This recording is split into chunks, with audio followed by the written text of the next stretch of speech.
Matt Lenihan, Boxing Social, in association with William Hill Empire Fight Store. Joined again by Kalle Sauerland. Bit spicy, we didn't expect that. Talk me through the weigh-in. Yeah, I mean, that was a weigh-in. I mean, I don't know where that came from. So, you know, I never read too much into weigh-ins and pushes and shoves. They seem to become more and more common. And it wasn't really much of a push. It was just the way it was. You saw it off the stage. I was just like trying to keep them apart, but they were very heated. Josh, you know, he likes to toy with the opponent, but I don't think he was expecting that. I mean, he gave as good as he got. And yeah, I mean, I think his opponent totally lost his head up there. Totally lost his head. I was going to say, do you think because of the reaction to the opponent, is that going to affect him now going into this fight? Will that play into Josh's hands a bit? It's always, you know, don't forget, it's still, you know, 36 hours to the show. You know, it's going to be. Don't miss it on the zone tomorrow night. It won't take long. It won't be a long one, this one, because they're going to come absolutely at it. All to lose, all to gain. I've said it before. It's you know, the winner of this goes and fights for the world title. So but I'm still getting. He probably lost his head, didn't he? It wasn't just me. Came from years ago, but it definitely, because I was just thinking about it. If you look back at the press conference yesterday, he was sat next to me, the fella, Corzo, and he was quiet. He was, you know, but he's, you know, he didn't bite on any. Josh was giving him a bit of thing, and he was getting it well translated. But actually, in the background now, his team's moving over it again. They're going all a bit mad still.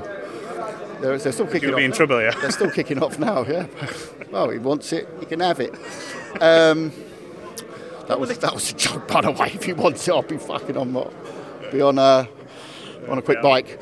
What happened in terms of the scales? Because they were sort of making assumptions it was an issue. Yeah, but they were doing that after the face-off. Yeah. But you know, if there's a problem with the weight, you say the weight. The British board looked at the weight. He was under the weight. I saw it myself, and it wasn't one of those where it was swinging back and forth. You get to the scales and it goes up and down and up, and then you got to wait for it to settle. It wasn't that. It was just under the weight, and but it was just odd that it happened. He was after the face-off, so I think he just totally had a meltdown. Again, yesterday at the face-to-face at the press conference, the press conference itself, you could spot his, you know, what's known as El Terriblo, so he's clearly got a bit of a temper, but he totally melted down. So I don't know what state he's going to be in tomorrow night, but he'll be punching some walls in the hotel for this afternoon in Newcastle. I think it just leads to an exciting fight tomorrow night. Just quickly, got to ask you, Chris Eubank Jr. tweeted, I believe, last night saying rematch Liam Smith. Just your reaction to that? I did say yesterday, I said that's the fight he's focused on. We're not quite there yet, but we're getting very close. You think we will be seeing an announcement maybe in the next couple of weeks? Because obviously we're approaching. Well, if the deal gets done, which you know, Junior's clearly, you know, he said he wants this rematch.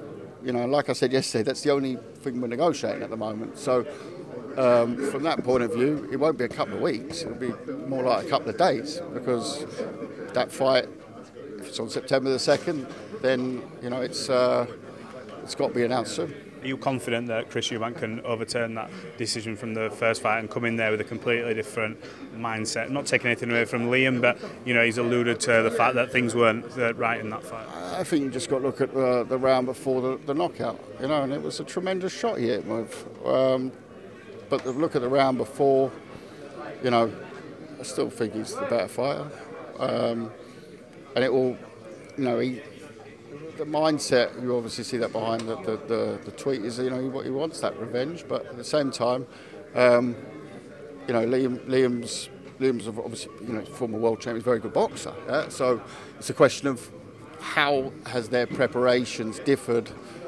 around the first fight to the second fight. That's my opinion, and that's where Junior will pick up the points.